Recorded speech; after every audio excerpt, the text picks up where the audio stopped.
Welcome to our assembly video for our hit point tracker. This hit point tracker will track hit points anywhere from 0 to 199 just by turning these dials on either side. It's also got a place to write your maximum hit points, your temporary hit points, your character name, and your player name. This is one of many of the free resources that we're providing here at papergnome.com. All we ask is that you subscribe to our YouTube channel so that we can keep you updated when we come up with new products. This is what the hit point tracker looks like when it is unassembled. I do recommend that this is printed on cardstock because the little wheels do wear out if you just print it on regular paper. Now, in order to assemble this, you'll want a cutting surface so you don't mess up your table, an X-Acto knife, and a pair of scissors. I want to point out one thing about this template that is a little counterintuitive.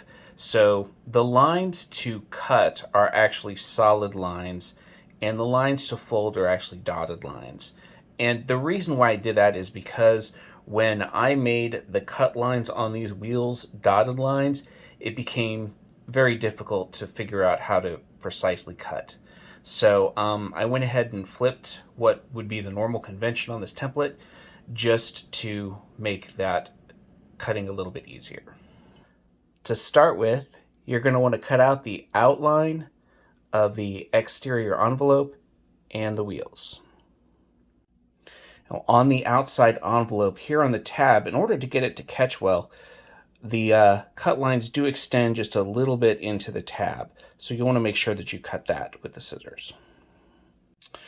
One tip, when you're cutting out the wheel, leave some room around the edge and actually cut out the little triangle divots first, because then you've got larger pieces to manipulate, and it actually makes it easier to cut the circular lines afterwards. Now that you're finished with the external cuts, it's time to grab your cutting board and your X-Acto knife and work on the internal cuts. So first, on the envelope, we're going to cut out these two windows where the numerals show through. Next, we're going to cut this slit at the bottom for the tab to insert. Since I'm using cardstock, it does help to kind of open this up by exerting the X-Acto knife and twisting it a little bit, or you can just make a second cut just to make it a little bit wider. So next, we're going to cut these hexagonal shapes here. Remember, the dotted lines are the fold lines, so we're not going to cut the dotted lines. We're going to cut the internal lines and the circle at the center. So when you're done, those cuts are going to look like this. Now you can see I'm actually going to take my X-Acto knife and I'm going to push this through. You can also use a pencil, and that makes it a little bit more evident. You can see all 6 of the cuts on both sides.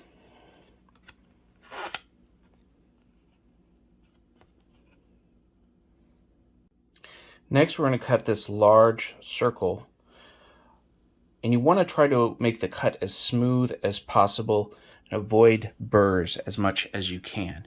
What I've found works the best is actually to grab an edge of the circle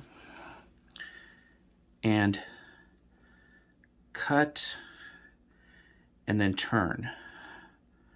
So you actually never have the X-Acto knife leave the paper.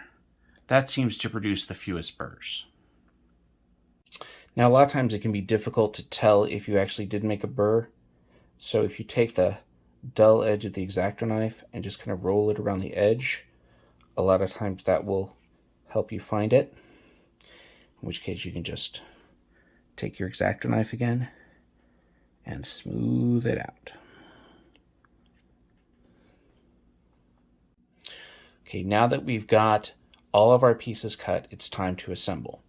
Now, the two wheels are different. One of the numbers all the way up to 19, and that is the wheel that you want on this side.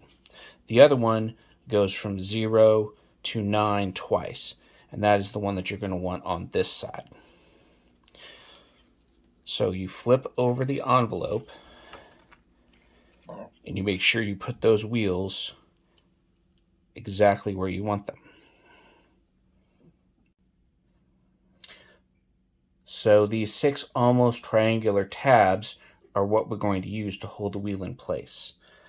You can see that the edge of your cut should line up very nicely with the inside of the wheel, and it helps to get the X-Acto knife just to get a good grab on these so that you can get a hold of them and fold them over like so.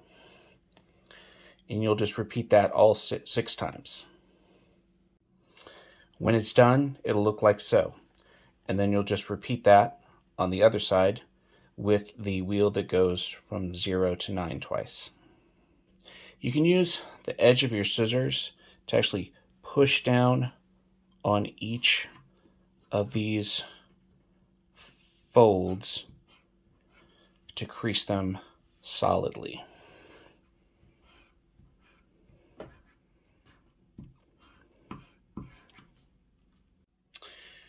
Once this is done, you can go ahead and test out how smooth the rotation of the wheel is in both directions. And if you start to run into any snags, you can look out and see if that center circle cut has any burrs left in it. Now it's time for the folds on the envelope. So we'll fold this tab, and it will fold really easily because we've already cut the 2 edges. Okay. Then we'll fold here along the slot, also using the cut to guide us.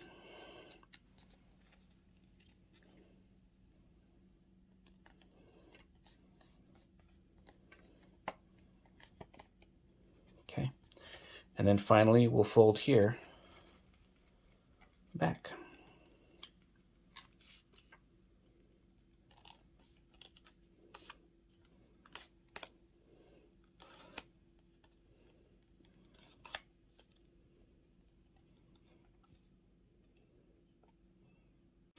Next, make sure you've got the slot nice, wide, and open, and insert this tab. Sometimes this takes a little bit of doing. All right.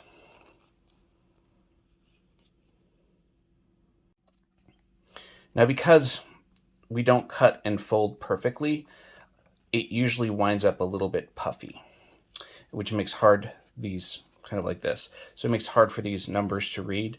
So in order to compensate for that, use your scissors again to flatten out your creases. You can basically just run it over the whole envelope.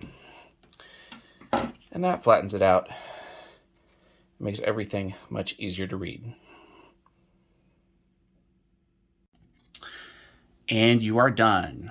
I hope you enjoyed this free digital resource. You can download this template here at papergnome.com along with our other free digital resources and print out as many as you want.